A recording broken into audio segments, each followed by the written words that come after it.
What's up, guys? Tiny, welcome back to a brand new video. And this will be my DC 20th Century TV Era Retrospective. So as always, let's get into it.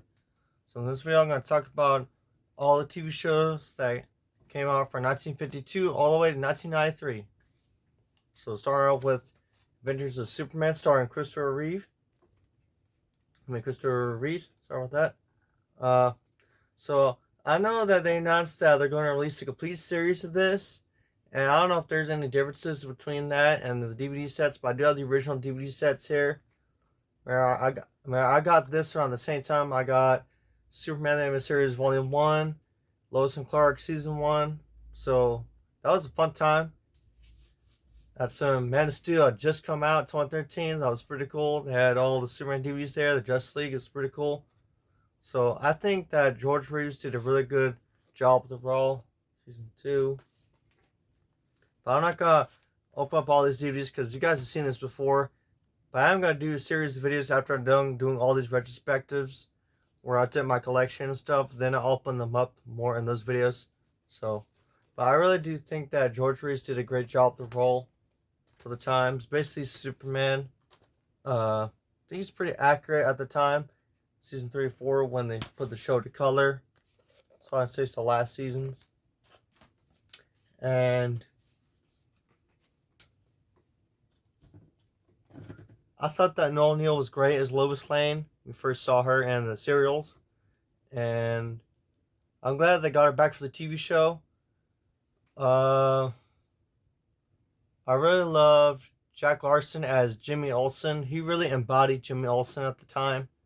I forgot John Hamilton. Yeah, John Hamilton. I think that's the actor that played the Chief, Perry White. He was spot on. I know when I first saw the show, it's when I got the DVD of season 3 and 4. I think I got the early seasons later, and I really did like the series. I thought it was a great representation of the character at the time, and I think the cast in general did a really good job. Next up is the next obvious one, Adam West's Batman. So I think that Adam West and Burt Ward did a great job with the roles, and the other actors, I think they all did a great job. And obviously the series was pretty campy, and that's what Batman was on the comics at the time. Well, actually, I think the comics started to become campy after the show aired or something like that. I'm not sure about that, but for what it was, I do think that it established what it needs to do at the time. Batgirl came in much later. But I did like the vehicles. That's probably the easiest Batmobile to drive around in, considering it's not much to it. The next up we have is Shazam. So I've only seen a few episodes of this series. And I literally just got this a few months ago. But a few episodes I saw, so I actually thought it was pretty good. The actors that portrayed the characters, I thought was pretty cool. And I was surprised that they even did a Shazam TV show back then. And this was a spinoff, The Secrets of Isis. So technically, this isn't a DC TV show, but since Shazam showed up in it, and it's a spinoff, so that technically does make a DC TV show. So I watched a few episodes of this as well. So I thought the story was pretty interesting. The actress that plays Isis, I think she was pretty spot on. And they did put her on the comics later. Then next up we have Linda Carter's Wonder Woman. I just got this as well. So it's brand new. I already took the shrink wrap off of it for the video. So I've only seen a few episodes of this series. So far, this series established what it needed to establish back then. Linda Carter's Woman. A lot of people still think Linda Carter when they think Wonder Woman, besides Gal Gadot. So, but I've only watched a few episodes of the series, so I could do this video for you guys. But I think that she did a great role with the job. And again, I will show this whole box set when I get to my collection updates video for you guys, because I don't want to go through everything here, because I don't want this video to feel rushed or anything like that. But like I said, I think that she did a great job with the role. And the series is kind of unexpected. I don't think anyone expected a Wonder Woman TV series to come out in the 70s. So Next up, we fast forward to the 70s all the way to 1988 with the Superboy TV series, season 1, starring what's his name? I forgot his full name. I think it's John something Hames, something like that. But I thought that he did a really good job in the role. I have no idea why he didn't continue playing the role for the next 3 seasons. I thought that was really weird. The transition was really weird. Got Gerard Christopher, but I think that Gerard Christopher did a good job with the role as well. And the actress that played Lana, I forgot her name at the moment, but I thought that she did a great job. Before Kristen Kruk, we had one from Superboy, but I think that she was pretty spot on. She very comic accurate looking too, redhead. A lot of people seem to forget that Lana Lang is a redhead, so it's mainly because they've seen her in Smallville. So, but I think that she did a good job. So, moving on to the next show over here. Here we have Swamp Thing. So, I've only seen a few episodes of this. A lot of these TV shows I have not watched, but I wanted to watch them so I could do this video for you guys and talk about them a little bit. So right off the bat, the show takes place in a swamp, and Swamp Thing is basically protecting the environment and stuff like that, and other criminals that do wrong to the green and committing numerous crimes, and he tries to stop them. But I think that the voice for Swamp Thing for this was pretty spot on. So, but I will show you guys this real quick. And I do plan on watching all these TV series. So, I mean, it's a lot. So, I'll probably take me a few weeks to watch all these TV series.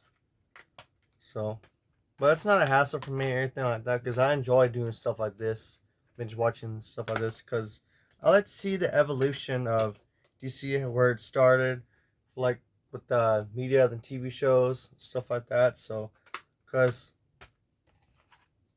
you have to remember, a lot of the shows were a product of its time, and sometimes the effects weren't up to date, like compared to today's standards. But at the same time, you can't forget these shows, because these shows gave a lot of people good memories and stuff like that. So, here is Volume 2, brand new, and fortunately, I could not get a hold of Volume 3. For some reason, Volume 3 is very hard to find. I have no idea why.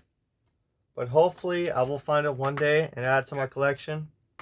Because if you guys notice, I'm pretty much doing videos on everything, every era, and I have pretty much everything. So, and there's a reason why. So, I'm buying all this stuff and putting it all in my collection, because that's what I'm focused on this year, guys, is DC stuff. And after I'm done with that, I will get into the Marvel stuff too. So again, to the second and last show, the 1990s Flash show with John Wesley Shipp. Now, this show, I'm surprised this existed, and I'm surprised it had the dark tone that it had, especially with the music. It reminds me of Batman the Animated Series, considering it's the same composer, or Shirley Walker. So, but I think it's pretty cool, and honestly, it is a crime that he did not do a project with Michael Keaton's Batman, because a crossover with John Wesley Shipp's Flash and Michael Keaton's Batman, that would have been awesome, because I mean, they basically had the same tone. So I think that would have been great. He did a great job of the role. He's a little bit more intimidating than Grant Gustin's Flash, which I think is pretty cool. That's what separates him from Grant Gustin and Ezra Miller. So now getting to the last show, Lois and Clark, The New Adventures of Superman. This is one of my favorite TV shows. It's probably one of my favorite 90s TV shows in general, because it's very different from a lot of the Superman shows. Then again, all the Superman TV shows are pretty much different. It's not the same thing. This one, it pretty much focuses on Lois and Clark in the newsroom. Superman's still in there, but he's kind of like a background character, kind of, but not really. But I really liked Dean Cain as Superman. The dynamic he had between Clark and Superman, and Terry Hatcher as Lois. And my opinion, these are two actors that really started the trend with the sex appeal to Superman and Lois.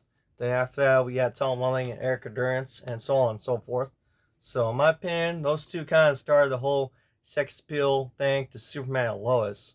So overall, I think a lot of these shows are great.